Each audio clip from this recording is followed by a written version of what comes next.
You wanted the best. You got the best. The hottest podcast in the world. It's Filmshake. And I'm Jordan. And this is Nick. And we are the 90s Movies Podcast.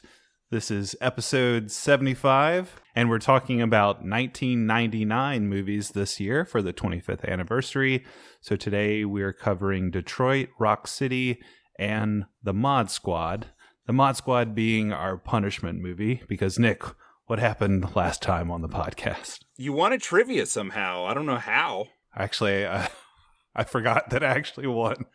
I was like, wait, I watched this terrible movie for nothing? I altered the questions for you a little bit, but yeah, for sure. When you were in danger of losing, I changed things up a bit. It didn't feel like a true win. I mean, they never do, because I never truly win, of course. But yeah, maybe that's why I completely forgot what happened. I cooked the books. It's all good. You won. Yeah. Sure. And since you won, I'll take the lead on talking about The Mod Squad. How did I get so far gone? Where do I belong? And where in the world did I ever go wrong? If I took the time to replace what my mind erased, I still feel as if I'm here, but I'm gone. I'm gone. I did watch it. This isn't one of those where I lost and then didn't watch it and made you watch it. So I actually won, and now you have to talk about it. So thank you. Thank you for that privilege, I guess. Right, so The Mod Squad. I'm going to do one of those shocking things that I do from time to time, Jordan. I actually really enjoyed watching The Mod Squad. I watched it twice. No. Yeah, I did. No. You watched this twice? I watched it twice, Jordan. I have Lord. good reasons why, and I am a biased viewer in this case. You know, 1999 is my favorite year. That's my favorite year in cinema. This is not one of the best films of 1999. This is not a great film. Okay, at least you give it that. Right, yeah. The story is extremely generic. The characters are very thin. But, Jordan, for me, this is what I like to call a vibe movie. This movie is more about a vibe than it is about its story or its characters. And its vibe is totally my thing. It's the desaturated 1999 look. Yeah, that's your deal, man. You just crush it. That's exactly it, Jordan. Yeah. The cinematography here is done by Ellen Kuras. That is Spike Lee's collaborator. She also did the cinematography for a film Jordan loves, Eternal Sunshine of the Spotless Mind. Ooh, yeah. This movie looks great because they did the thing where they desaturated it, but then they went in and used a lot of really high contrast colors, like a lot of red, a lot of green, some purple. So the way that everything shows up, I just love when movies look like this. And they look like this the most in 1999. So this movie crushes that look. I love looking at it. I mean, you've got Claire Danes' hair and her outfits. You've got Giovanni Ribisi and his lack of hair and outfits. You got Omar Epps. You got Dennis Farina. I mean, I will grant you this movie is way more mod than squad, right? Like, it definitely looks good. All the people look good in it. It's got a great cast. I mean, all those actors that I just mentioned, plus Josh Brolin. You got Michael Lerner. You've got Richard Jenkins. You've got this great cast of people. And you've got, obviously, a really talented cinematographer. But man, like you said, the story is super generic. There's like anti-chemistry between everybody in this movie. The script is terrible. The direction's all over the place. I don't really even know what the plot is. It's just really bad. And like for a crime cop movie, really boring too. It's just hard to get through, honestly. I disagree. The look of it could only take me so far. Well, it wasn't just the look, Jordan. The sound of this film, you have a late 90s trip-hop, kind of chill hip-hop soundtrack with some jazzy stuff thrown in. I mean, look, in the first 10 minutes of the movie, Morphine, gosh, I loved Morphine. Great 90s band. They're in this. You got a Bjork song. You got all this cool music in here. You have a collaboration between Curtis Mayfield and Lauryn Hill. The soundtrack is great. Yeah, I mean, like the soundtrack, yeah. Right, so that's what I'm saying. It's more of a vibe thing. I love how it looks. I love how it sounds. It's not a great movie, but this is the kind of thing I could just throw on and bathe in the aesthetic experience. I don't even have to be watching it almost. It could just be there. And Just be there in the background. right. And this is, of course, something that happened a lot in especially 1999. 1999 was famous for having movies that were remakes of 60s and early 70s shows. Don't know why. I mean, we already did one of these, Dudley Do-Right. And you just have a lot of looking back at the past, like Blast from the Past, which we also covered. Mm-hmm. Two Brendan Fraser movies there. I mean, so many TV shows. I don't know why they thought it would be a good idea to do this, but they tried to remake these things into movies and try to make money. Unfortunately, this movie bombed. It didn't even make back a third of its budget in the theater. $50 million budget, only grossed $15 million.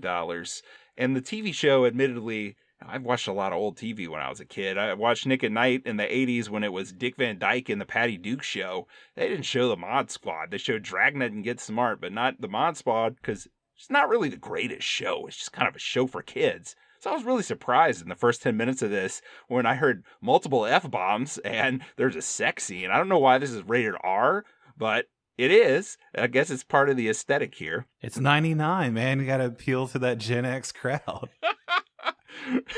The desaturated, like, heroin chic crowd, you know? I guess so. But, man, I was fine with it. I love Claire Danes. Giovanni Ribisi gives the weirdest performance. He's so weird in this movie. I was down with everything he did. He's basically just the biggest screw up on earth. He screws up everything, even getting coffee. He's like accidentally sticking his thumb in the cup and then burning his finger and then spilling it. And just every throwaway shot, he's doing something wrong. He's so strange. I was into that. Yeah, I mean, he had so much potential in this. I really love him as an actor.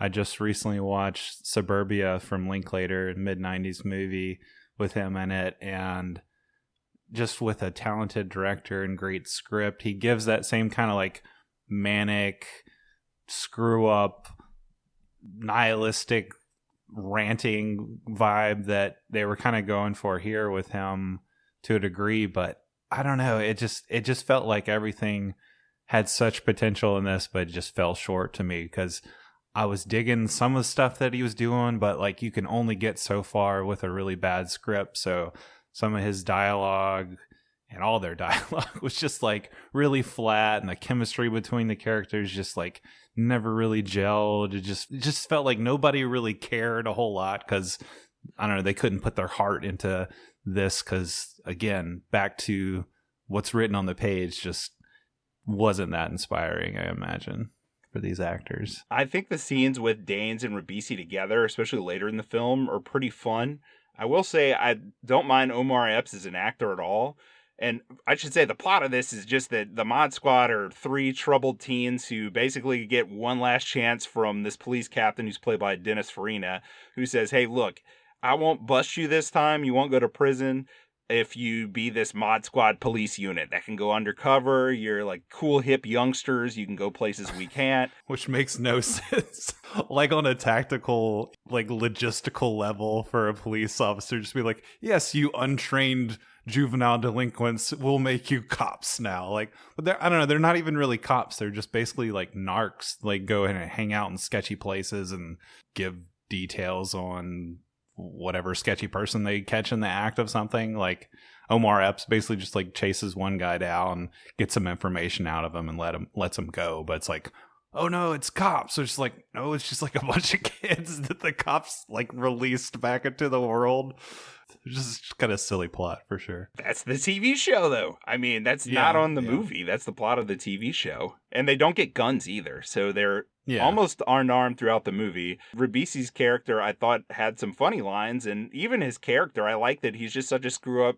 His rich, wealthy parents just think he's a joke and he goes to them for help. And his mom does slip him some money. But you kind of get like a little background, even though the characters are thin here, that, man, this guy is just a joke to his father and doesn't take him seriously. And that just kind of reinforces his inferiority complex. And I liked how Dane's character was like in recovery, and Dennis Farina had helped her get into recovery. So that's one of the reasons she's doing this. And spoiler, but it happens in the first 15 minutes. Unlike the TV show, his Captain Greer character dies.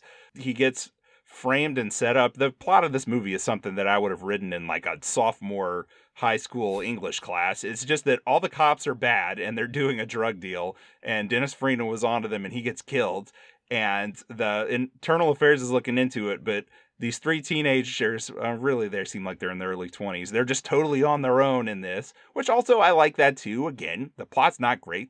The characters aren't that well drawn, but I like how they're just like on their own and have no idea what they're doing, even though, again, the plot is so thin. I mean, it's like the kind of movie where someone goes up to a window and all the bad guy cops are together, like repeating their plan really loudly for each other. Which actually happens in this movie like multiple times. Right. And Giovanni Ribisi's a tape recorder and records it. And Josh Brolin, who is like sleeping with Claire Danes, just so happens to be the pimp / drug dealer that's in with the cops. Or maybe he was planted there and like get with her by the cops somehow. I don't know. It's just like, okay, this is a little too convenient or not explained.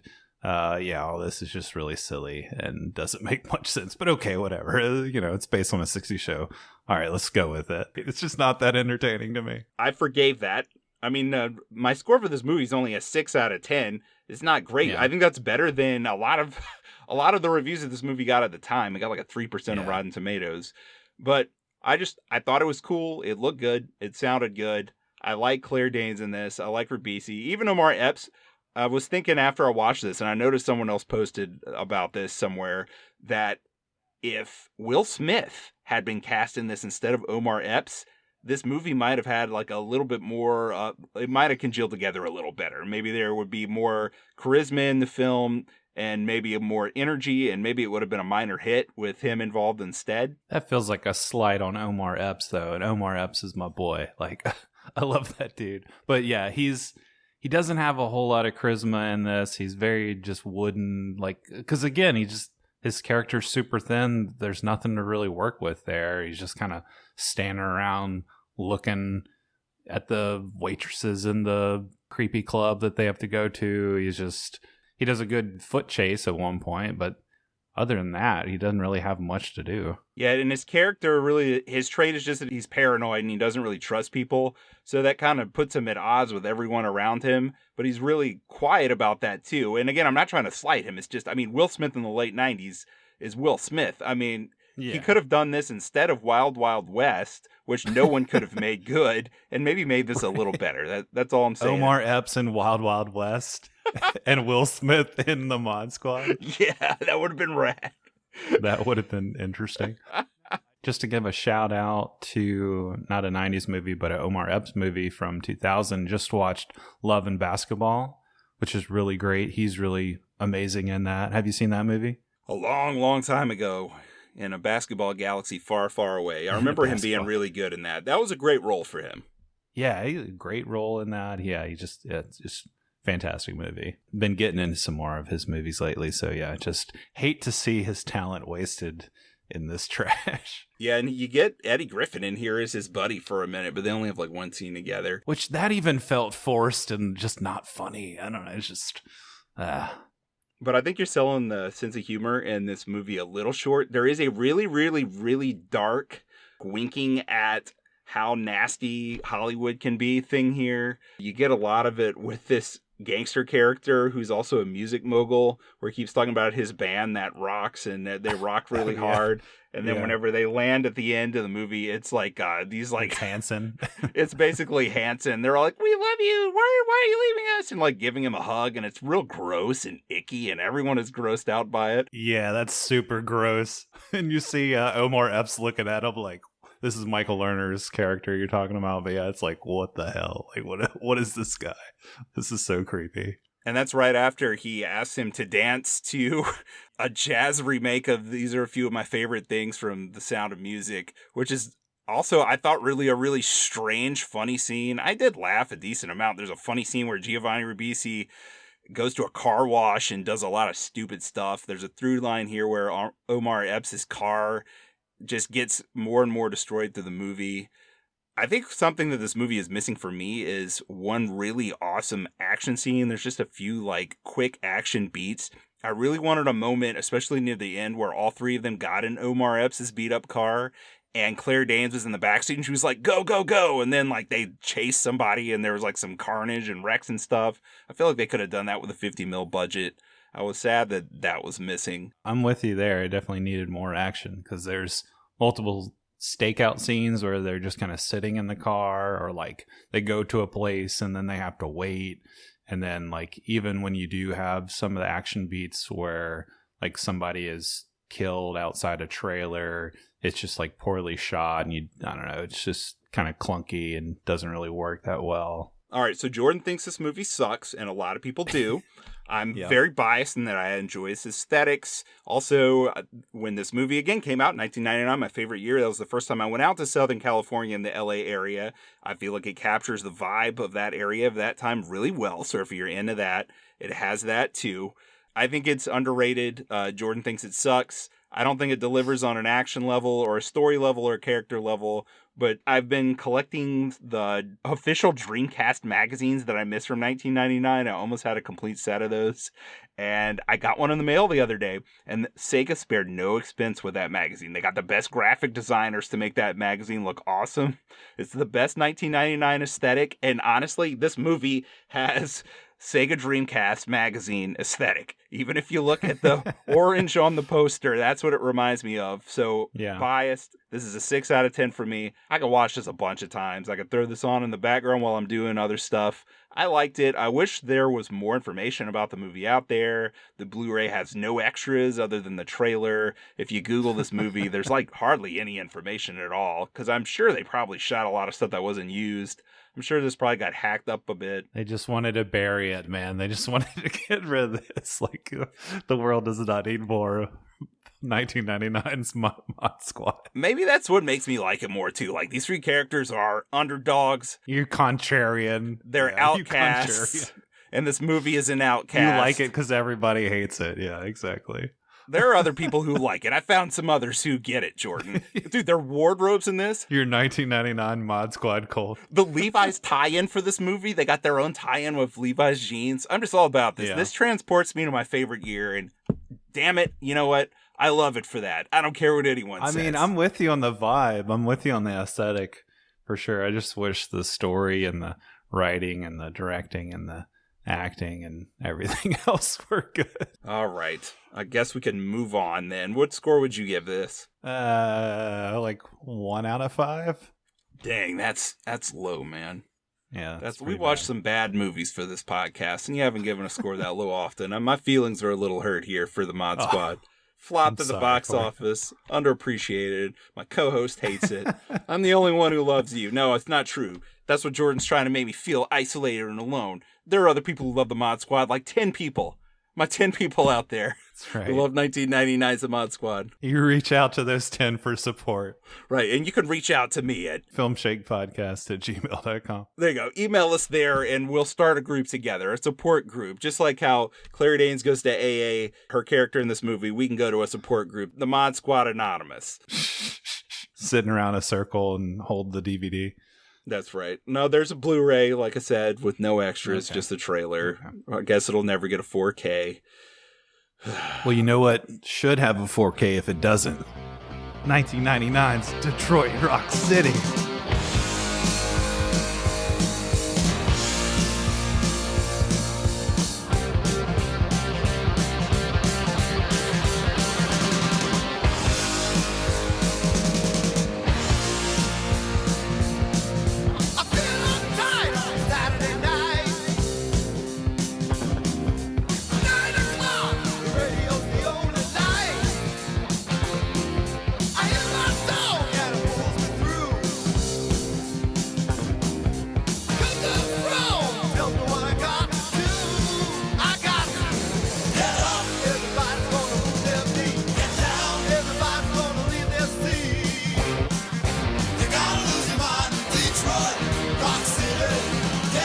Jordan, so this was your pick, Detroit Rock City. I never watched this before. I remember just seeing a few little ads for it. I don't remember this being advertised that much. And it somehow, only made a third of what the Mod Squad made at the movie theaters in 99. Like, if I could go back in time and go to the movies, I feel like I'd be sitting alone with 2 other people to watch the Mod Squad. And it still made 3 times as much money as Detroit Rock City. The Detroit Rock Right. City only had a $17 million budget. This is kind of a little film, but apparently it's a cult hit now, especially among Kiss fans, which, I mean, I feel like Kiss produced this movie, right? One of the production companies is Kiss Nation. Yeah, Gene Simmons is the executive producer on it. So watching it definitely feels like a Kiss commercial where there's just so much Kiss paraphernalia like crammed into this thing. But yeah, I grew up watching this, saw it either 99 or early 2000s. Remember just really having a soft spot for it. Like I said last time, couldn't have predicted if I would still like this or not. It's definitely in the 1999 crude teenage humor. I would say it's the most 1999 movie about the 70s that I could imagine, just with these kind of despicable scumbag teenage characters who are at the same time likable to me, at least, and have their redeeming qualities. But yeah, just wanted to revisit this, man, because I hadn't seen it in a long time. I'm really curious what you think about this and if you like this at all. Well, yeah, again, going along with something that you'll be hearing a lot throughout the rest of this year since we're covering 1999 films. That's obviously the last year of the 20th century. That whole year, culture and movies in general really reflecting back on the decades past from that century. And, really the 20th century, very monumental. Obviously, it's the end of a millennium too, but we didn't have movies in the 1800s. We only really had them from the early 1900s going forward. So we're looking back at 50s and 60s, 70s, even 80s a little bit. And this is one of those movies that does that to varying effect. Jordan, you want to know how I feel about this thing? I definitely have some feelings. All right. We'll get through all of them, hopefully. And hopefully we don't get in like a fist fight through the our microphones. Right. When did you first watch this? When did this come onto your radar? Like I said, probably in the early 2000s, if not 1999. I don't know. I don't think I saw it in the theater. Probably rented it, watched it with buddies at the time. I would have been really young teenager. Obviously, the humor then appealed to me and left its mark. And so I'm here to talk about it now. Yeah, so this is directed by Adam Rifkin, and the basic plot synopsis, we have 4 young teenagers in 1978. They are in Cleveland, Ohio. We've got Edward Furlong, Giuseppe Andrews, Sam Huntington, and James DeBello. There you go. So that's our 4 young teenage lads. They are huge Kiss fans, which is shown to us in the opening scene where Sam Huntington, who plays Jam or Jeremiah, I love this opening scene where his mom, very 70s mom, very conservative, loves Jesus, has the "Smile, Jesus loves you" bumper sticker on the back of her station wagon. But yeah, she's like humming to herself, pulls out a Carpenter's record to play, sits down with her berry wine, and then lo and behold, she doesn't realize it's Kiss playing through her stereo. All of a sudden blasts and she spits out her wine all over her face and is totally freaked out.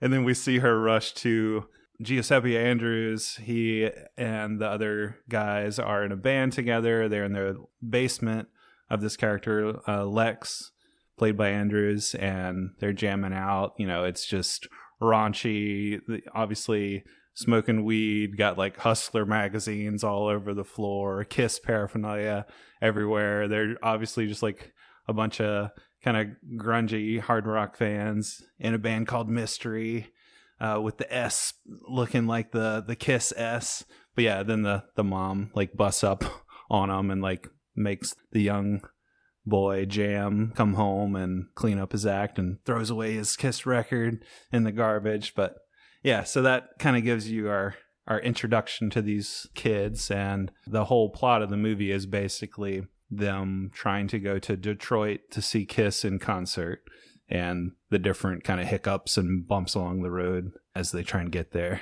Adam Rifkin, of course, directing the smash hit that Filmshake covered more than 4 years ago now. And it wasn't a smash hit. It flopped, but it was called The Chase with Charlie Sheen and Christy Swanson. Not the best movie, but there's a theme that carries on through all those movies that we've covered so far that we'll talk about later. Trashy. Trashy. Sex scene in a car. That's kind of weird. Yeah. Hey, road movie. They're on the road in both of these. Road movie for sure. I really do enjoy the beginning of this movie. You have Lynn Shay playing the mom. She, of course, is in a lot of horror movies. She's in A Nightmare on Elm Street, Critters, Alone in the Dark, but she's also in a lot of comedies, especially Fairley Brothers ones like Dumb and Dumber, Kingpin. You definitely will remember her from There's Something About Mary. She's got a special role in that movie. She's the mom. Yeah, she's great in this. Yeah, I like how all the shots are set up in this early portion of the film, because poor Jam, he's got to hide his Kiss record in her carpenter's sleeve so she doesn't find it, which is really dumb. These kids are all pretty dumb, but to think like, Right. I don't want my mom to know I have a Kiss record. Let me hide it in the sleeve of her favorite Carpenter's album. She'll never find it there. Right. I like how, too, in his bedroom, you were mentioning A Nightmare on Elm Street, where, like, above his bed, he has that slanted roof with the crucifix, which kind of calls back to the same kind of element in A Nightmare on Elm Street. But he has, like, his Kiss poster. It's like a window shade that he has to hide from his mom. Like, anytime she walks in, he just, like, flip it up. I love that, too. And I love how the record, she can't turn it off. She accidentally turns the knob too hard and it breaks off, and she can't get the thing open. She's just freaking out. And I love the opening credit scene where you have her busting poor Jam and breaking up the jam session with their band, and she grabs the Kiss record as she's dragging him out by the ear to her car, and she throws it in the trash. I'm praising you, Rifkin. You did great on this opening sequence. The camera pans over to the record in the trash, and then a needle comes from out of nowhere and starts playing a Kiss song, and you get the awesome opening credits where you just get all this footage from the 70s, kind of giving you a rundown of the decade over the credits. I enjoyed that. So this opening sequence, I'm down. I was enjoying it, man. Yeah, so there's a lot of dumb and kind of like slapstick humor moments here that I really love. And there's a lot of moments that I'll get to this later, but parts of it feel kind of like a dream scenario, or especially once you get toward the end of the movie where like there's almost like wish fulfillment or fantasies coming to life. There's cool moments in this where I'm like, oh man, this has to be a dream, or like this has to be like some sort of absurd hallucination, but no, they just go with it. I really kind of dig that. Early on in the movie, we have Jam waking up in his bedroom. The phone's ringing, but his foot is caught in like one of those stretchy exercise thingies. I don't know what you call it, but he's trying to like reach for the phone, which is across the room, but he's like hooked to the bedpost by this exercise thing. And then he grabs the phone, but then like the exercise thing like pulls him back to the bed, and like slides down, on the carpet, and then like the phone receiver comes like flying and hits him in the head, and like all that I just found really humorous as the bandmates are calling him freaking out because they can't find the Kiss tickets. But oh no, man, I've got him in my jacket here. But of course he can't get to him because his mom busts in his room, wants him to get dressed in his Kmart slacks and gear. And then he shows up at school where, like you've got his other Kiss buddies who are all like Edward Furlong, who I love, Terminator 2, American History X especially, which he was in with Giuseppe. The year before this. Andrews, 98. Yeah, I love his whole vibe and kind of sleazy energy in this. But yeah, he meets up with the buddies there, and they're all like making fun of him because the way his mom dressed him is like so dorky. But he has to relay to them that he can't get the tickets because, they have to go to his house after school, get the tickets, before his mom will be out of the way. Their plan is to take the train to Detroit to go see Kiss. Yes, and I really, really, again, enjoy the 70s vibe here, the late 70s vibe. I feel like Rifkin does a great job of just creating this all-American late 70s feeling. He makes the era seem like a great time to be a teenager. And I wanted to be there, frankly. I enjoyed the stupid exaggerations at the school, even where everyone is a little off. There's all kinds of weird stuff going on. Right. A lot of dumb juvenile humor. There's a scene where they're all hiding in the bathroom there, and I love they it. end up in the girls' Love it so bathroom. much. And they end up in the stall next to this girl that one of them has had a crush on for a long time. Since second grade. Right, since second grade. She starts to pee, and then she starts farting. It's so juvenile and dumb. Could it get any dumber? Well, yeah, it could if they're all standing on the same toilet and it suddenly breaks, and they knock the wall down on top of her, and all the stalls fall like dominoes. Everything goes chaos, and they run away. Again, it's kind of dreamlike, and it's really stupid, but I enjoyed it. That was fun. I love how Lex goes, I've never heard a girl blow ass before. And that's when the toilet just like disintegrates under their feet. They fall over, and then the stall like falls forward, so they're all exposed. The girls like still sitting on the toilet, all exposed. And then like the stall doors, like you said, are falling like dominoes. And she's just screaming the whole time. I love how all the boys run away, and then Lex is just kind of standing there like shrugging, like, I'm sorry. It's just, that moment really made me laugh out loud, like hard. I love that. And like you said, it's really juvenile and stupid, but this movie knows what it is. It knows. I love that it knows that it's juvenile and stupid, and it's just gonna lean into that. And there's like some unexpected turns that it takes with that kind of humor that I really found enjoyable. Yeah, you can tell this is Rifkin's vibe, and this is his era. So he's able to probably best perform and be the best filmmaker he can when he's doing this kind of stuff. And I like these actors for the most part. I mean, Giuseppe Andrews, I have a soft spot for from Independence Day, where he's the sibling of our boy James Duvall from LLC Punk. Randy Quaid has all the quirkiest kids in that movie. He did a bunch of micro-budget movies. He's a filmmaker here. Giuseppe Andrews, I'm speaking of. He was. No one knows where he is. He hasn't been seen in years. But I watched his directorial debut, which was produced by Rifkin. It's called Touch Me in the Morning.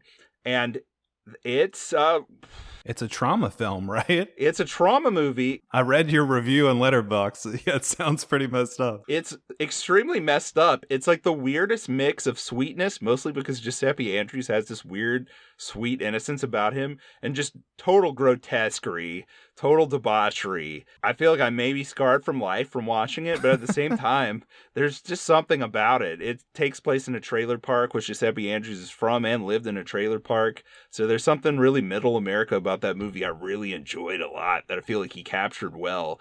But all that to say, I like Giuseppe Andrews in this too. I think he's probably my favorite out of these four. Though Edward Furlong, I mean, again, I'm with you. Love that guy. He kind of had a rough career path after this, mainly due to some drug issues, but I think he's been sober for 5 or 6 years. He seems like he's doing well, going to conventions and stuff. And he just sleazes it up in this movie, but he's not the sleazy one. The sleazy one is definitely James DeBello as the lead guitar player Trip, who's just like the biggest, dumbest meathead perv guy. I like that all these guys, you really have to think about what instrument they play, because Edward Furlong is the front man of the band. He's the main singer. He's the Gene Simmons guy. And then Jam is the drummer, which sometimes the drummer is the dumb meathead guy. But hey, you know what? I play drums and bass, so I'm going to have a soft spot for all those people. I play bass the most, so maybe that's why I like Giuseppe Andrews the best. Yeah. He's the kind of more soft-spoken, nicer guy, but not as nice as Sam Huntington, who I think has been so traumatized by his mom, he doesn't want to inflict any trauma on anyone else. He's probably the sweetheart of the bunch. He's the sweetheart for sure. But you got a great crew there. These four guys have good chemistry together. And you know, when they're on screen together, I'm loving this movie. Yeah, for sure. I think they do have amazing chemistry. I'm with you. I like the lived in, very realistic 70s vibe. Well, I'd say realistic and lived in, but like you said, there's a lot of exaggeration and stereotype in there, but I think that works with the absurd humor of the movie. Yeah, I'm with you. I want to be there, like with these kids, like hanging out in that school, like ditching class and trying to get to the Kiss concert. I was digging the vibe. I was digging the chemistry. So yeah, all this stuff is working for me. And unfortunately, the Kiss tickets were left in a jacket in Jam's closet. His mom finds it, and again, this is like a really dumb, over-the-top scene, but I did enjoy it. He gets called into the office by name. Everyone is laughing hysterically at him. And then his mom grabs the microphone from the principal and she starts yelling at him over the whole school intercom. Even the teacher is laughing so hard she's crying. It's so stupid, but it was really funny. He just gets totally humiliated. And I like that he's got the Melanie Linsky girl in class with him. Melanie Linsky, of course, an actress that I'm terrified by because she was in The Shield a few years after this, and she played a killer along with her boyfriend. She was just the sickest, most terrifying character, and she usually doesn't play characters like that, but she was so convincing. I'm scared of her and everything, even in this where she's just like a sweet little innocent girl who has a crush on Jam. I don't know. I don't trust her, man. But they're in class together. They have like sort of like a meet cute thing where they've been in school this whole time, but they accidentally bump heads together when they're reaching down to grab a pencil. So you get a little something there right before he gets humiliated. Yeah, right before he gets humiliated. And her in this, like at this young age, man, it was kind of uncanny how much she looks like Karis at that age. Just looking at pictures of my wife from way back, I'm just like, oh my gosh, like she looks so much like Karis. It was kind of weird. That's strange. I dig their whole kind of awkward romance here and bumping heads, and she throws the pencil and pokes him in the eye, and then the very over the top exaggerated mom on the school intercom's really fun. You get cutaways to all the boys in their different classes. I love the cutaway to Edward Furlong. He's in chemistry class or something. He's got like the goggles on that make his eyes look really crazy and huge. Yes, and everyone is laughing but them because they know what this means. She's about to burn these tickets, and that's what she does. She burns the tickets right in front of him. She's just the worst in this movie, man. And, I can relate to poor Jam here because, I mean, I love my mom and we've reconciled and made amends, but my mom did stuff like this to me. She didn't come to the school and yell over the intercom, but she did at one point throw away all my toys because of that stupid Terror in the Toy Box book and took away other things like that. And I was like, damn it, leave Jam alone. He's just trying to be a teenager and enjoy his life. Right. Hey, man, lay off your mothers, man. If not for her, we wouldn't have smoked that Panama Red last night. No, I'm with you. I loved how just like ridiculous over the top, like religious fanatic she was in this, but at the same time was a freaking chain smoker. Like she was pulling out a cigarette every second, like lighting up. And then like at one point she's in the car with the ashtray on the dash and it's just like filled with cigarettes. But yeah, in this she's smoking a cigarette in the school and then lights up the tickets and throws them, I guess, like in an ashtray or something. I'm looking at all the other boys are like peeking around the corner watching this. I'm like, why don't you run up and grab the tickets before they burn? Like, I think they're all scared of her. They're all just paralyzed in fear by this woman. She has like so much power over Jam, especially in this, which is like makes you feel for him and like really frustrated, like, and then very cathartic when he tells her off in a very teenage way. Not till much later in the movie, though, because in the dream logic of this film, he immediately gets sent off to like a boarding Catholic school. It's called like Vale of immediately. Tears. Right. Like that very day. It's like that very day, that very hour. He's just, carted away. Right. And this is where we have to get more tickets. So James DeBello, I want to call the characters by their actor name and their real name. His name is Trip James DeBello, the meathead guy. Yeah, in my notes, I had everybody as their character name except for Furlong, because, Furlong is the most notable one to me, but everybody else was Trip and Jam and Lex. Which is funny, because he's Hawk, right? He has the coolest name. Yeah, he has the coolest name. So they win 4 tickets through a radio contest, and the trip is back on, but now they have to rescue Jam from Catholic school and from the priest who's holding him captive, who is played by Joe Flaherty, famous for being a parent on Freaks and Geeks, famous for being the heckler in Happy Gilmore, famous for his work on SCTV. Yeah. This guy's been in all kinds of stuff. Plays Father McNulty. Right. And he's He's a really wacky priest in this movie. Oh, for sure. Yeah, well, a wacky priest because he's on shrooms at one point. Well, before he even gets on the shrooms, there's also a through line here that kind of made me wonder if Jam's mom is getting it on with all the priests. She has like a weird sexual thing with these priests. I don't know. And she's always coming into the room with them afterward, where it's like, wait, where were they just now before she's introducing them to Jam? That's a little weird. But yeah, he orders a pizza from Pizza Pig, which is, I don't know, just like a great little touch where the pizza person shows up with like the little pig hat and the delivery van. So Edward Furlong is the idea. We're going to deliver the pizza ourselves, but we get the hint from him where he tells Jam as they're walking in the room, if he offers you a slice, do not eat any of it, because we soon realize that it's laced with shrooms, which our buddy Trip has, because apparently his mom conceived him while he was on shrooms. So that might explain a lot about his character. And I guess he just happens to have shrooms on him at the time. Priest gets really high and starts just freaking out and talking about weird, like he's trying to explain the parable of the prodigal son. And he's like, that's a freaking riot or a freaking barrel of monkeys. It's just like, just kind of goes out of his head. I love how the nun walks in and he's like, Satan, Santa, they're the same people. And like the nun has like the really over the top habit with like the pointy ends on it. And he's like, I don't know, he seems to make some sort of gesture at that. It reminds me very much of the Tripping on Acid SLC Punk, The Devil's in the House scene with Sean the Beggar. Yes, very much like that, which we've been having this discussion, and I've been trying to figure this out. For some reason, 1998 gets the credit for SLC Punk, which is a movie that we both enjoy a lot. I'm glad we're bringing this up here. It was released in 1999. Why doesn't 99 get the credit? Apparently there was one showing in Germany that gets credited for 1998, but I can't find where the showing was or when during 1998 it was. I think it's fake. I think it should be categorized as a 99 movie. I don't know why, but later in my notes, speaking of SLC Punk, talking about the tone, and I have, it's obviously ridiculous, anti-religious, pro-teenage rebellion, tongue-in-cheek, because it knows how stupid it is. I mean, all that could really describe SLC Punk too, but then I have the quote from Steve-O in SLC Punk where he goes, I mean, your movement of the people, by the people, and for the people got you nothing. You just hide behind some lost sense of drugs, sex, rock and roll, oh, kumbaya. When he's talking to his parents. But I don't know. It just has that same kind of energy to it, I suppose. Yeah, sort of. Sort of. I see you have some mixed feelings on this already.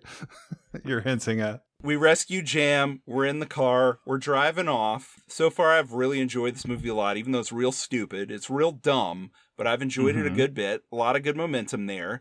And then we have this run-in with this car of disco bros and their two girlfriends. The Stellas and the Guidos. Yeah, which Guido's a derogatory term for Italians, jerks. Yeah. You could at least say Dagos. Like my dad always called my mom, who's Sicilian, God bless her soul, talking about my mom a lot tonight. You know, this was their era, I guess. Not, you know, it wasn't really their era. My parents are older than this. You know, they were having me by this point, so. Yeah, I do enjoy this scene a lot where they're on the highway. They're in the car. They're just driving, hanging out as these dudes. Trip has got this pizza that's just kind of falling all over the place in the car. And it's Lex's mom's car because now, you know, they had to basically steal her car. She's out of town for some convention. She's a gynecologist. So there's, you know, these pointed jokes about her being a lesbian because she's a female gynecologist, of course, because it's 99. Why not? And I like how he's like, get that out of the car, man. The pizza's falling everywhere. You're going to smear the interior. So he throws it out of the car and the pizza lands on the disco guy's car right behind him, which they basically chase these kids down, make them pull over on the side of the road. And then you've got a great scene where Edward Furlong, Kenny, the main disco jerk, is just smashing his head into the pizza on his windshield. He's getting all the pizza stuck in his hair. And I don't know, it's just like this great moment that feels very true to life in a way, or just very like stereotypical at the same time. I don't know how you can really conflate the two, like true to life and stereotypical. I don't know, maybe stereotypes there for a reason, but I don't know, it just feels very teenage, just like relatable, where it's like, oh, this jerk guy's like smashing your head in this pizza.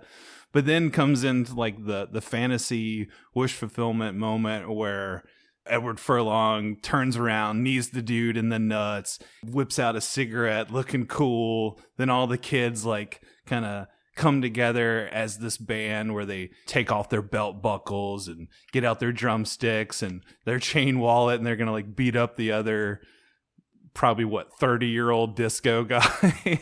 Paint their faces like Kiss because the disco guys are making fun of Kiss, and like throw the 8-track in the road and it gets run over and they're calling them a fag band and all this stuff. So yeah, very cathartic moment for Kiss fans, for the teenagers there, you know, for the outcasts, where it's like, yeah, we can take down these jerks. And they end up getting one of the girls in the car with them, one of the Stellas. I loved all that stuff. I thought it was really enjoyable. Tonight there's gonna be a jailbreak somewhere in this town. See, me and the boys, we don't like it, so we're getting up and going down. High and low, looking right to left. If you see us coming, I think it's best we move away. Do you hear what I say from under my breath? Tonight there's gonna be a jailbreak somewhere in the town. Tonight there's gonna be a jailbreak, so won't you be around? Yeah, I love especially Giuseppe Andrews wrapping his big bulky Kiss belt buckle around his knuckles as brass knuckles. That was a fun visual. Yeah. And the two girls, the one that ends up sticking with them, of course, is Natasha Lyonne, who has just had it with the two meathead dudes she's with, and ends up kind of bonding with our idiot crew, mainly because she gets contact high when they're hotboxing in the car. Right. That car is like so full of smoke by that point. But my girl Emmanuelle Cherokee, who teamed up later on with Edward Furlong in one of the worst movies ever made, The Crow Wicked Prayer, the fourth Crow movie from 2004. I like how the Crow Wicked Prayer just keeps coming up in this podcast. It's so Can't bad. escape it. Right. You should listen to your next favorite movie podcast. I did an episode solely dedicated to that film with him, and it's something. It's something, that episode that I did with him about that movie. Emmanuelle Cherokee looking great in this. I was digging her look, man. I was sad she was only in this for like 90 seconds max. I was kind of hoping that she would go with them too, but she doesn't. Natasha Lyonne does, and they're driving into Detroit. They finally get there from Cleveland. It's this big victorious moment where it's like, all right, we made it. All these Kiss fans are making rock signs with their fist at them. I've been with the movie so far. And then kind of metaphorically, the car stops and the movie just dies for me here. Aw, it just man. dies for me, Jordan. I'm guessing mostly it's because how they split up and you go on like these different separate adventures. Maybe you're not with it to that point, but I really do dig the radio station scene where they realize Tripp hung up before giving his information to the radio, so they don't actually win the tickets. And there's this great scene in the elevator where they're all dejected and just standing quiet and depressed, and the Pina Colada song starts playing. Like it's elevator music, and then Edward Furlong just all of a sudden attacks Tripp and like wrestles him to the ground, and like they get in a fight right there. I thought that was really great. Yeah, it was a bummer. And then they all split up and they have adventures that I just didn't really find very exciting or involving. My interest really started to slip away from the movie, man. I just didn't really care about any of the little adventures they went on, because it still has that really dumb, kind of dreamlike energy with everything happening being kind of hyper real and really stupid. Yeah. But the movie had momentum for me, and I was enjoying the setting. And again, I'm going to go back to vibe. I was vibing with the movie like I was vibing with Mod Squad, with the aesthetics and the music and everything. And I love these four characters together as a unit. I think they're interesting. But when they split up, to me, they're kind of boring. I don't know, and their adventures were kind of boring. More than kind of boring. I was really bored. I watched it twice. The second time, I was hoping, like, okay, I know this is coming now. This isn't a fun movie that's fast-paced where these four kids are trying to get to Detroit. it's not that anymore. They're in Detroit and they're just separated, and it's not what I signed up for, and I just don't find it interesting at all, man. I did not dig this 40-minute. It's like 40 minutes before this, and then 40 minutes of this, and then about 15 minutes after this. And this 40 minutes just dragged for me, man. Was not into it. I did not feel that. I can see how you could feel that, just the separation, the going into different side quests and everything, and it not like necessarily moving the plot forward in a traditional way. But I don't know, I dig all these characters. I dig the little different side adventures. I didn't really have a problem with any of this. I was into it. I don't know, like, I guess with that kind of stuff, you always have the trouble of some adventures are going to be more interesting than others. But I don't know, I never really felt that here, where you've got Jam, he gets caught by his mom. She's at the anti-kiss rally with all the other mothers and throws him into a church where he's got to go in a confessional. You got him meeting up with Beth, his romantic interest from school, who just happens to be there, and then they're doing it in the confessional. You got the creepy priest who's only interested in hearing about the sexual details of his confessional. You've got Lex evading the security guards, and he's backstage trying to get away from these guys. You got Furlong in the striptease, so he's basically trying to buy a ticket off a scalper. Doesn't have the money, so he's got to try and go win a contest at this strip bar for old ladies, basically. He goes in there. Tell me you didn't laugh at him throwing up on the stage. That was a highlight. All four of their stories had a highlight moment where I was into it. And for me, his has two. It's where he throws up and then something that happens in the car a few minutes after that. So I did enjoy just him throwing up. But, man, him in the bar, it's like nothing's happening. I don't know, man. I wasn't into it. Okay. That was definitely a highlight where, like, before he gets up to strip, he just barfs like a ridiculous amount into this pitcher, and all the ladies are watching, like, just completely grossed out. Then he continues to do his striptease, which I was just expecting it to end right there. Like, he barfs and then, you know, that's it. But then he gets up and he does this little striptease, and then they get into it, but then he falls off the stage. So I don't know. I enjoyed all that stuff. I thought that was pretty wacky fun. I did like that he loses, which he should lose. It would be even dumber than any of the other dumb things that have happened in the movie if he had won. And I guess this is really dumb too, but Gene Simmons, of course, the frontman of Kiss, his wife in real life, Shannon Tweed, which, if you went through puberty in the 90s, you know who Shannon Tweed is. She was in Playboy a lot. She did a lot of erotica. She is just a woman sitting in the back of the bar that, for some reason, is really into Edward Furlong. So much that I think really living a lot of teenage boys' fantasies in the 90s, she not only wants to have sex with him, she wants to pay him to have sex with him. Right. He basically becomes a gigolo. You know, you got the scene in the car with them where you have basically his premature ejaculation and then him saying, well, now you've seen both me and my dick throw up tonight. Yeah, that was the part where I laughed again. It was funny, but then I was like, all right, well, now your drawers are full of jizz. Are you just going to take those off in the car and go commando the rest of the movie? Yeah, these are the kinds of things I think about, Jordan. Thinking about the logistics, the logistics of the jizz drawers. And then they do it off screen after that, so he does have some success afterward. Right. She seems happy with the experience, and then he says, I don't want the money. It would devalue the experience. She's like, no.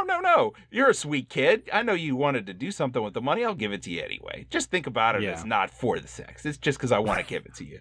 Just want to help you out, kid. It's so damn dumb. It's damn dumb, but this whole movie is damn dumb like that. And like we said, all of this is basically wish fulfillment because they all end up with somebody or, you know, become a hero or do something grand in these little side adventures, which, you know, to me makes it enjoyable, makes it pay off even in a ridiculous dumb way. Well, for me, it's like a neglect of payoff because this is the middle act of the movie. So you never see Shannon Tweed again after the car. Yeah. She's gone. She does not come back in the movie. You have Jam's little adventure in the confession booth with Melanie Linsky. She drives off with her family to move to another town. She's out of the movie. That's over with. You got Trip in the convenience store. Yeah. You got Giuseppe Andrews with Natasha Lyonne, where she is passed out from the weed and the car gets stolen. I did like that my boy from The Sopranos, which premiered in 1999, who played Bobby Bacala. He's one of the guys who's cutting the car up. Giuseppe Andrews brings a gang of dogs and rescues Natasha Lyonne, and they kiss, but then she's out of the movie and she doesn't come back. And then, yes, Trip, James DeBello, he gets in this weird fight with this family that has this little annoying boy and this really big older brother named Chongo, where he ends up trying to rob them, and then they threaten to beat him up because he doesn't realize Chongo's a part of the family. He just thinks he can steal from this little kid because Trip's kind of a dick.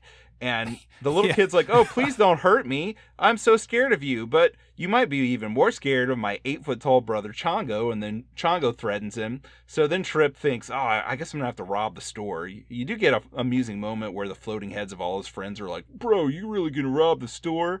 But of course, before he can rob the store, someone else robs the store. Like you said, he's kind of a dick. He's really, dumb meathead guy, like you said. I like how as he walks by the scalper on the street, he's like, oh no, I'm going to get my kiss ticket. I'm going to beat up some little poor defenseless kid. And that's his whole plan. Like, we should just go beat the shit out of some poor kid. So yeah, that backfires on him, rightfully so. But as he's walking into the convenience store, the Smiley Mart, he steals the Stretch Armstrong from 2 kids outside because he's like, give me your kiss tickets, kids. And they're like, kiss sucks. So he steals their Stretch Armstrong. But yeah, and then he's like, gonna pretend like it's a gun in his pocket. I guess in the end that helps him out because he defeats the other robber with the Stretch Armstrong. Somehow they both start pulling on it, and then he lets go and it slaps that guy in the face and he falls over and is knocked out for some reason. And then the cashier girl is all like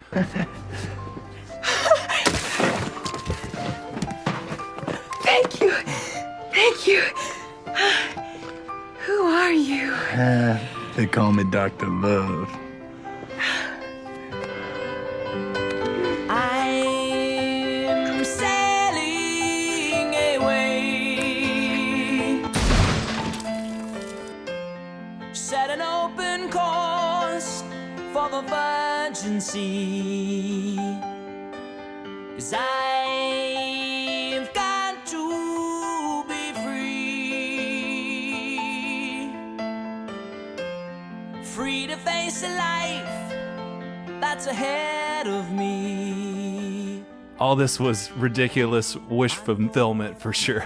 Yes, and hey, that girl, after the cops talk to her and she says, yeah, we had to give him a reward from the cash register. It's a policy for stopping a robbery. She's out of the movie too. So I want all these women to come back somehow. No one comes back. And all of this ends up being kind of pointless because none of them really succeed other than a couple of them get laid and they get some cash. Well, you have Trip in the alleyway afterward, after he gets the money. He's basically robbed and mugged by the little kid and Chongo. They take his wallet, take the money, and then I like how when Chongo punches him, he flies back like 10 feet and hits the brick wall behind him. And apparently, you know, they had to like use wires and like a rubber wall to do all that, which I just like that they took the time to make that gag even funnier in that way. Just like this over the top, him flying and hitting the wall. And I like that they bring back the little kids in the alleyway because he's sitting there all dejected and he's like, well, at least I got you, Stretch. And then the little kids that he stole it from like run around the corner and take it from him. That part reminded me of you. And then they throw something at him. I don't know why. That just reminded me of you. Yeah, they throw like a Twinkie at him or something. Right.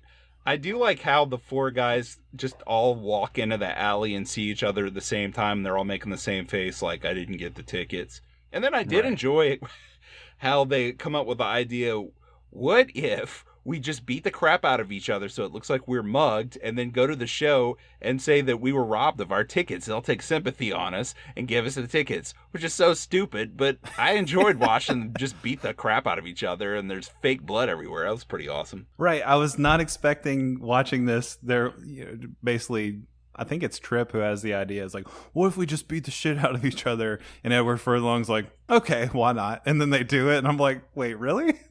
This is so stupid. Like, this is never going to work. But then it actually works because they see Chongo and his friends, and they get the tickets because Tripp's wallet is with Chongo, and they convince the ticket takers to throw them out and let the boys in. It was like, oh, that's actually perfect. Like that worked so well. They finally get into the concert. You got slow-mo shot of the ticket taker kind of letting them in, like opening his arm, them walking in slow-mo, like just kind of freaking out. We're finally here. We finally got in. And then, all this build up to the Kiss concert. I thought there's a lot of great excitement in the concert scene. Doesn't disappoint, for me at least. Even though we're basically just watching these elderly Kiss members try and relive their glory days. They've got the old same like spandex suits on, but you can tell they're a little out of shape or a little bigger in the in the torso and everything. But this whole thing, like I said, just feels like a big commercial for Kiss, executive produced by Gene Simmons. But what the hell, it's really fun. I love how you have like the inside of the mouth of Gene Simmons shot where it's like the tongue, basically like tongue cam of him like sticking out his tongue, wiggling it at the crowd. I thought that was really creative and fun. But yeah, you've got this one song scene, and then basically that's the end of the movie. I'm kind of with you there where I would want a little bit more falling action, a little bit more resolution, maybe bring back some of these characters after the concert. I was honestly a little shocked that it ended right there. Like, they get in, they watch the concert, and then that's it. It just, cut to black. That's in the movie. I had a lot of fun. I'm glad that you dug some of it. I did like the show at the end. It is tough. There's so much momentum of them playing the title of the movie song, playing Detroit Rock City, and them being so into it and catching the drumstick and all the pyrotechnics going off, where it would feel like a letdown if you had a bunch of scenes after this. It kind of makes sense for the end of the film, but at the same time, with everything so unresolved, at this being a movie and not just a Kiss commercial, even though I guess it is a Kiss commercial. It's like on the one of the extras on like a Kissology Volume 3 DVD set. Right. I would have rathered some more movie-like stuff after the concert film at the end. So yeah. No, you're right. I mean, it does feel right to end it there on that momentum, like that payoff. And it feels very in the spirit of the movie. Like the movie itself feels like it has the point of view of a teenager, not even just with the crude humor, but Jam telling off his overbearing religious mom, and it just kind of ending there. There's no like resolution between them or them coming to understand each other. It's just like, screw you, mom. And then he walks off. And then they finally get to the concert and they watch it and they're elated. And it's, again, just that teenage boy fantasy fulfilled. And that's the movie. It ends. And so it feels kind of true to the movie to end it there. But yeah, at the same time, I'm kind of with you. I wanted a little bit more resolution.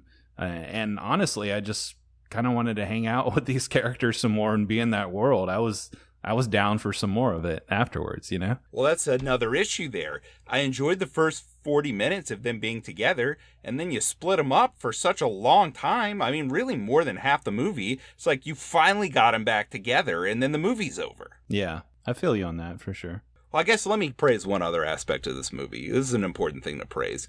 So I buy the soundtracks for all the movies we cover. I collect them. I have shoeboxes full of CD soundtracks, and I digitize them all, and I actually listen to them pretty frequently. This soundtrack is phenomenal. The soundtrack for the Mod Squad, too, really, really good. I mean, I talked about that already. I like both these soundtracks, but this Detroit Rock City soundtrack, really phenomenal. One of the best aspects, if not the best aspect of the film. You get a lot of really good 70s rock music, but the soundtrack is just really well thought out, really well sequenced. It kicks off with your boys in Everclear, a band Jordan's got a real soft spot for. They cover Thin Lizzy's The Boys Are Back in Town, and Thin Lizzy, a 70s Irish rock band, I really dig. I'm thinking, man, what about Thin Lizzy? Are they going to show up on here? Well, they do. You got Jailbreak by Thin Lizzy later on. It's great. Oh, yeah, and they play that where they're busting them out of St. Bernard. So, yeah, that was a great needle drop in the movie itself. Right, yeah, this movie's full of a lot of good needle drops. I mean, it's 1999, so you got Highway to Hell, AC/DC, but it's covered by Marilyn Manson. Yeah, that's in the credits of the movie, but apparently I think they got like a Razzie for worst cover in a movie on a soundtrack or something like that. To me, I'm not a big Marilyn Manson fan, but yeah, it's not a great cover. I love his cover of Eurythmics. Enjoy that. Don't enjoy this Highway to Hell cover as much. Maybe because that's already a hard rock song, so he kind of makes it lame. Versus the Eurythmics song is just a pop song, which is also a good song, I think. But he adds something to that one. Also, for sure, there's a transition that's like top tier. I mean, you and I have both had stints as radio DJs. I really love trying to make really cool transitions from song to song. There's a cover of T-Rex on this, 20th Century Boy, by Drain STH, which it's like this weird, creepy industrial version of the song that kind of makes me feel uneasy. And it ends really weird. And right when it ends, they drop Detroit Rock City. And when that bass da-da-da-da-da-da-da hits right after that, it just feels like you're coming home to Detroit. Like, it's just a beautiful transition. So I love this soundtrack. I think it's the best aspect of this movie. Because this movie, Jordan, don't get mad at me, friend. I think this and the Mod Squad are both vibe movies. This is a dumb movie. You have to suspend your disbelief while you're watching it. And you know what? I was down with that vibe for those first 40 minutes. It felt like I was in the late 70s. I loved it. It's autumnal, too, because this is take place in the fall. So when they're driving, all the trees' leaves are changing, and they're blowing leaves that have fallen around with the car just blowing all around in the frame. So I'm into those first 40 minutes. But then the vibe for me just gets lost when they get to Detroit, which isn't even Detroit. They filmed in Toronto, so it's generic Canada Street. And I'm out of the vibe. I never lost the vibe in the Mod Squad, Jordan. I think they're both equally as dumb, and I dig the vibe from the first 40 minutes of this just about as much as I dig that Mod Squad vibe. But then I lost the vibe in this, and I'm thinking with both of these. Lost the vibe. I'm in 1999. I love this vibe. It's a throwback vibe to earlier in the century for both movies. But then I lost the vibe in Detroit Rock City. And it knocked the score down, and I wanted it to get back there. And after the concert, I was like, I'm kind of on a high for this one part, but I need this to wrap. Oh, the movie's over. 5 out of 10, damn it. 1 point lower than the Mod Squad, Jordan. You're giving Mod Squad a higher score than this. Oh my gosh, dude. I'm can't sorry. believe it. I watched them both twice because I wanted to give this a higher score. How many more times are we going to say vibe as well? No, man, I've made my statement about how I would like more of a resolution, but I had a whole hell of a lot of fun watching this movie. I found it really funny. It really held up with the stupid humor. Obviously, would definitely turn some heads nowadays with some of the crudeness. You know, some of the humor is just like very off color. So I can't imagine this being made today, but for what it is, for how stupid it is, how Adam Rifkin it is, I really enjoyed it. Had a whole lot of fun. I was just felt really energetic after watching this. I was with this. I wanted to be with those characters even more. I would have been down for like another hour or two just hanging out with these kids. Just really enjoyed it. So despite all its stupidity and some of its flaws, I got to give this like a 4 out of 5, man. It's really enjoyable. Dang. Glad I went back to this. My main hope, especially the second time I was watching it, where I was hoping that I would like it more, and I wasn't there. I was like, man, I know Jordan loved this movie. I hope he's still enjoying it. I hope he's liking this a lot more than me. 8 out of 10. What? I mean, that feels crazy for Detroit Rock City, but you know what? I'm glad you gave it that, Jordan. Good for you. There you go. Yeah, and you know, to bring back our, I'm not going to have any philosophical rant here, but I always have to ask about what was the philosophy of this movie? You know, what can we talk about in that regard? But determination, damn it. They were some determined kids. They were going to go to this Kiss concert, you know, or bust. So, you know, determination. That's right. Nothing was going to stop them. Nothing was going to get in their way. All right. So, movie connection, what do you got for us? Well, since I like the Mod Squad a tiny bit more, I connected Mod Squad to Payback, and really you could connect both movies in this fashion. They're both a throwback, right? But the Mod Squad that came on in the late 60s and early 70s, that's Payback's vibe. Payback's more than a vibe movie. It actually has a good plot, It's got some good characters. It has a little silliness, but overall, it's got a good plot and good characters. It's more of a real movie to me than these two movies. And action beats, yeah. And action beats, right. So you have that late 60s, early 70s vibe, like Payback and the Mod Squad, and Jordan. And the cops are also crooked in the Mod Squad, just like they are in Payback. And at the end of the movie, they're busted by internal affairs after the protagonist sets them up. Both movies, Jordan. Yeah. Boom. And got the desaturated look like we talked about. They're both desaturated. Yep, but 1999. Right, 1999. But where Payback goes with that blue filter feel, Mod Squad goes for like a little more of a washed out but like high contrast color feel. There's a part in the Mod Squad where they're at the beach and the sun is in the top left part of the frame and the ocean is about halfway up on the frame, and it's so desaturated that the sun is washed out and its reflection is washed out. So the reflection and the top half of the frame are just white. It's so gnarly and rad looking, man. Damn it. I don't want to hear you talk about Mod Squad anymore. I'm going to bring it up in every episode for the I rest just of want to the talk year. about Detroit Rock City, and almost as much as I liked watching Detroit Rock City, I also really enjoyed stumbling upon an old Angel Fire webpage that's still active.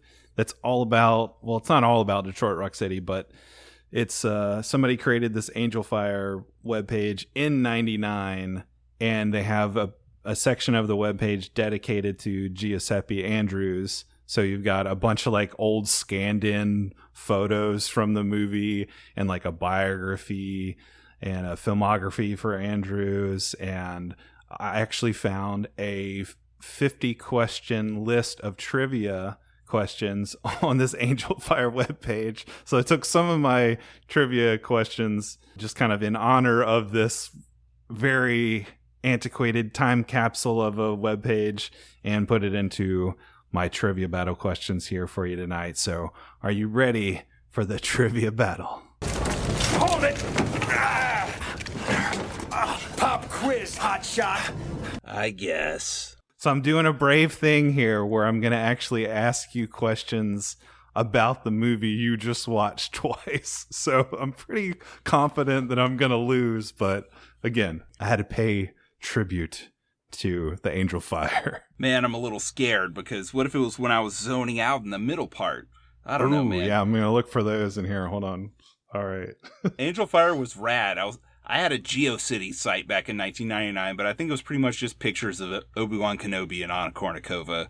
I don't know why I had both of them on there. That's probably weird. And that was pretty much it. Maybe I had a picture of Tony Soprano on there too. It's just like, hey, I like these three things. I had a weird Angel Fire website, or it might have been some other offshoot of Angel Fire that was like Smashing Pumpkins vibe, called like Swirled and Bedazzled.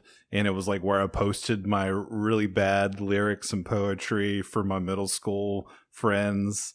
And I remember posting one for a girl that I dated there that like she made some sort of comment in my guest book about that I interpreted her thinking the song was about her, but it wasn't. So then she called me vain for thinking that I thought she thought I wrote a song about it. I don't know. It's like, I don't know why I remember this from, more than 20 years ago. But yeah, that's the memory I have associated with those late 90s, early 2000s, really old websites. Dude, speaking of Smashing Pumpkins, we forgot to say this. Giuseppe Andrews is in the video for 1979. 1979. He's the kid driving the car. And then Corgan brought him back for the Perfect video a few years later where he's older. That video's a lot more depressing than the 1979 video. Oh, nice. I didn't realize that. But yeah, that is cool. I dig the connection there.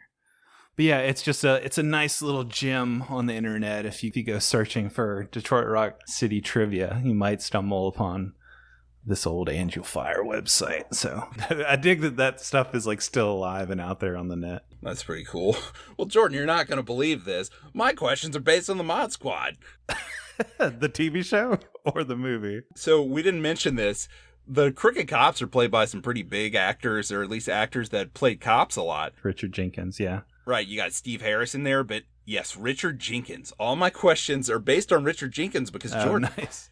He was in 5 films in 1999. Yeah, so wow. I have a question from each film that Richard Jenkins was in 1999, including The Mod Squad. I feel like that dude's been in 5 movies like every year of his life.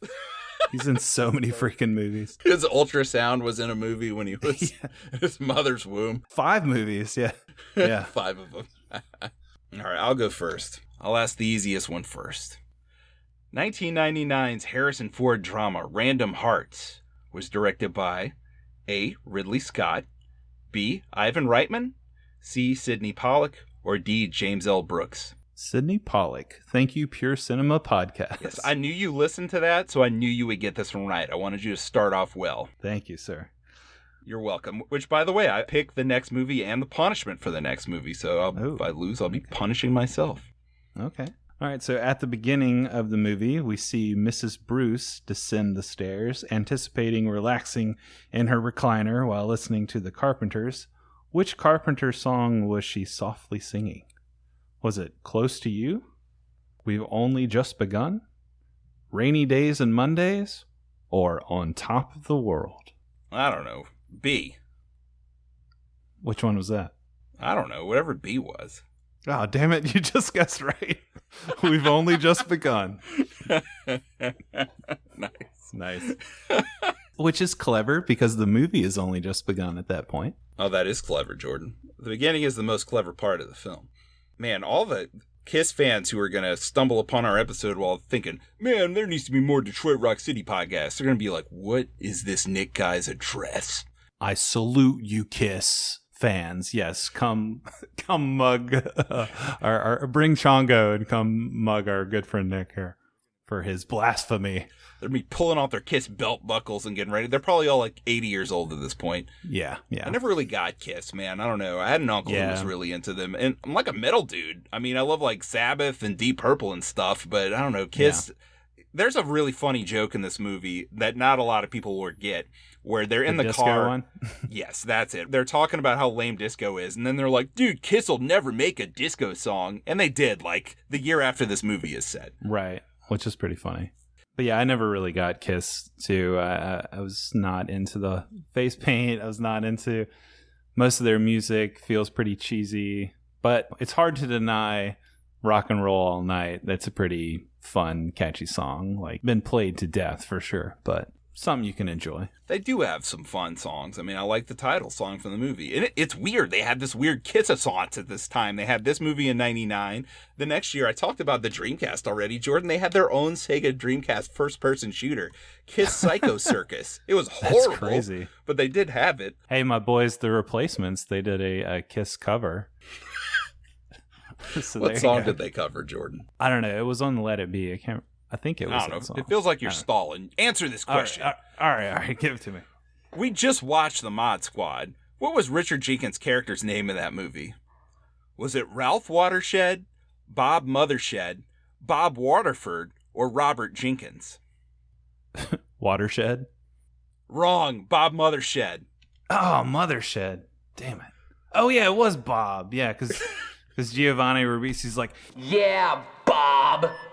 The way he says it. Right. I thought that would be easy because of that. Yeah. Oh, well, that's okay. Okay. Number 2 here. So while Chongo is on his way to confront Trip for bullying his brother, Trip tells the kid that he can have his wallet, to which the kid responds, I was going to take your wallet anyway, after Chongo and his friends crush your rib cage like a blank. So what analogy does he use? A can of Billy beer? A Donna Summers 8-track, a styrofoam cup, or a pack of Luckies? He says pack of Luckies, doesn't he? Yeah, he does. Nice. I knew that would be an easy one, but I don't know why. I just love that detail. Awesome. All right, number 3, Jordan. I've heard some people recently say that Snow Falling on Cedars may be the best film of 1999. I don't know. I never saw it. It looked kind of boring to me. I am going to watch it this year, but... Yeah. Never seen it. I don't know if that's revisionist history or what. I don't know. I guess I'll find out when I watch it. Who directed this film, in which Jenkins plays Sheriff Art Moran? Was it A, Alan Ball, B, Scott Hicks, C, Ang Lee, or D, Claire Denis? Was it Ang Lee? No, it was Scott Hicks. Unfortunately, Scott that Hicks. means Jordan Rather shockingly, you've lost again at trivia. Rather shockingly. Who is Scott Hicks? What the hell has he done? So he was an Australian guy. He actually did a few things. He did that Heart of Atlantis movie. He did like a lot of schmaltzy, like romantic type movies after this. He did a Nicholas Sparks movie. He did The Boys Are Back with Clive Owen, which is all right. I watched that one with my wife at one point. We went through a lot of Clive Owen movies. So he's done a lot of stuff. It's no Boys Are Back in Town. The Right. music video directed by Adam Rifkin for Everclear. Apparently, yeah, he directed the music video too. And then you have our 4 leads from the movie in the music video as well, with the Elvis character from the school. He plays one of the security guards at the concert. And then you have the Everclear band. It goes back and forth between the 70s and the 90s. So it goes from like Everclear dressed up like a bunch of 70s guys with like weird wigs on. And then it like jumps to them in the 90s with like suits on, and they're playing in front of a concert and stuff. But I just thought it was funny that Rifkin and all the like a lot of the cast went and made that music video. Yeah, you're getting a full dose of 1999 history there, listeners. I will say that. There you go. Very disappointingly, the song The Boys Are Back in Town, I don't remember it being in the movie The Boys Are Back. Maybe that's why I didn't think it was the best movie I had seen. And I only really learned about that music video and all those details because of that Angel Fire website. So that's the kind of personalized, detailed information you get in 99, not in our hellscape Instagram filtered world of 2024. Ugh, gross. 2024, yuck. 1999 forever. Forever. And you know what? It's time for 2 more 1999 movies, Jordan. You know, when we decided we were going to cover 1999 all year, a lot of people were probably like, oh man, there's so many huge movies that everyone talks about that these guys will be talking about. Nope. My pick after this one is one of the biggest ones. But nope, you're right. From Detroit Rock City and the Mod Squad to these 2 movies I'm about to say. So I'll say the Punishment movie first.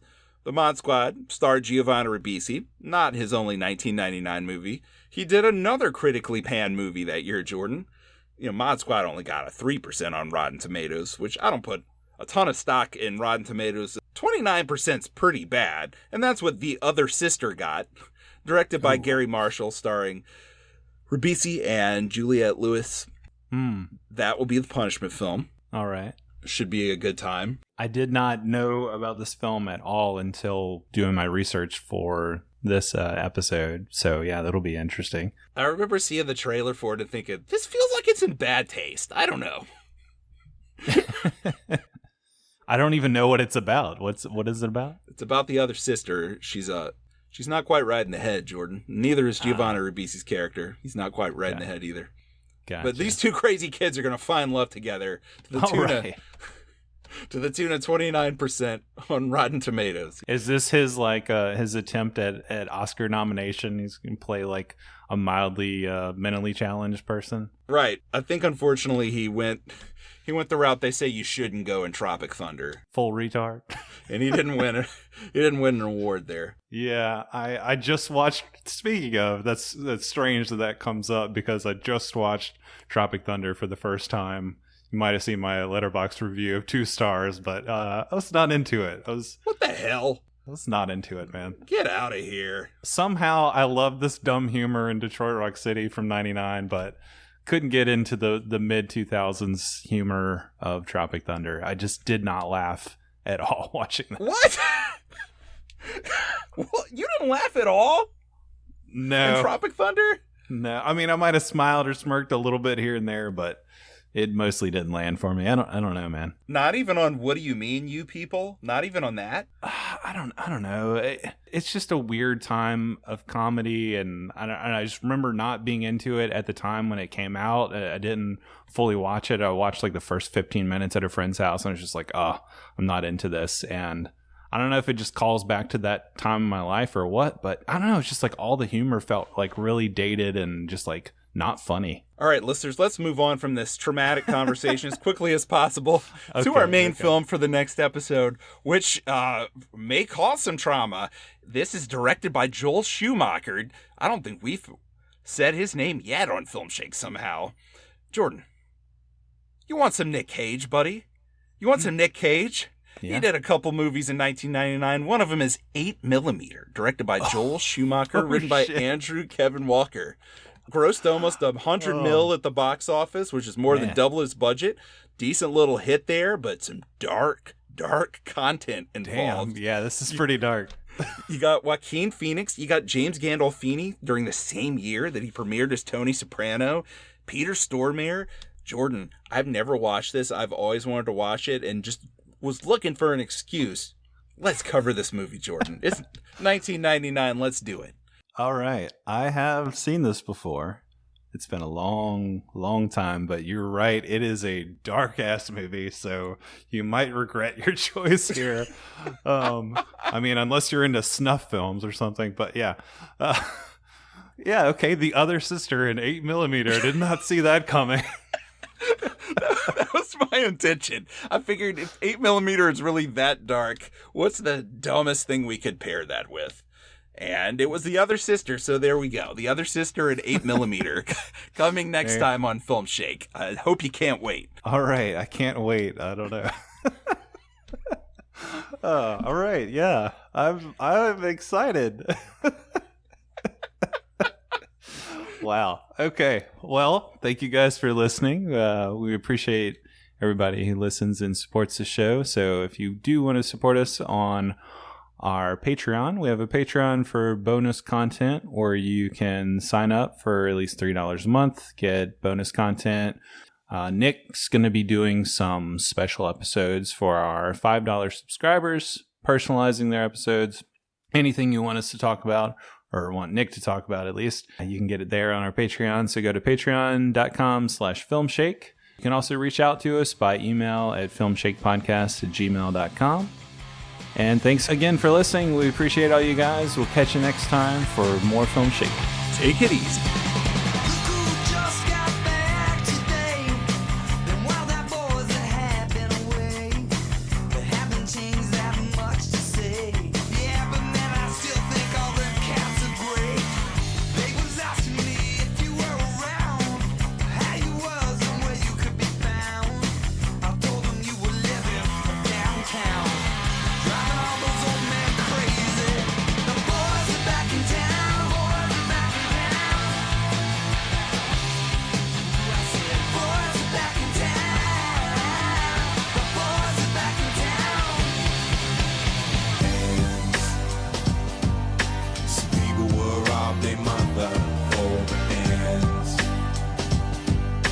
Snitch on one another for ends.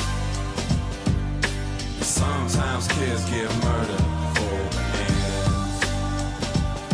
So before we go any further, we want my ends. Man, I've never heard a girl blow ass before.